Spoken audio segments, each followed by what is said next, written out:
আন্দোলনের প্রতিবাদ।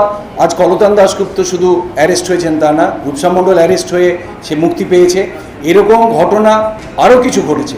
আমাদের এখানেও আছে ইস্ট বেঙ্গল আল্ট্রাস এর সায়ন সরকার, সে আমাদের এই মঞ্চেই আছে, আমি এখানে তাকে আইডেন্টিফাই করছি না, আছে।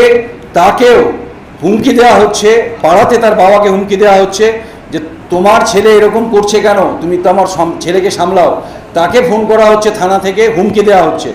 আমরা এটা বিধাননগরের পুলিশ কমিশনার থেকে আমরা এই কথা পরিষ্কার বলতে চাই, এই আন্দোলনে এই কলতান দাশগুপ্ত সেই প্রথম দিন থেকে এই আন্দোলনে আছে। আমাদের স্থির বিশ্বাস আছে সে আন্দোলনের একজন সহকর্মী, সহযোদ্ধা। সেই অর্থে আমরা তার জন্য যেরকম প্রতিবাদ জানিয়েছি, এই ঘটনা যেখানে ঘটবে আমরা প্রতিবাদ করব, এবং আমরা কোনো প্রতিবাদীর কণ্ঠস্বর যদি বন্ধ করার চেষ্টা হয় আমরা কিন্তু আরও জোরে চিৎকার করব।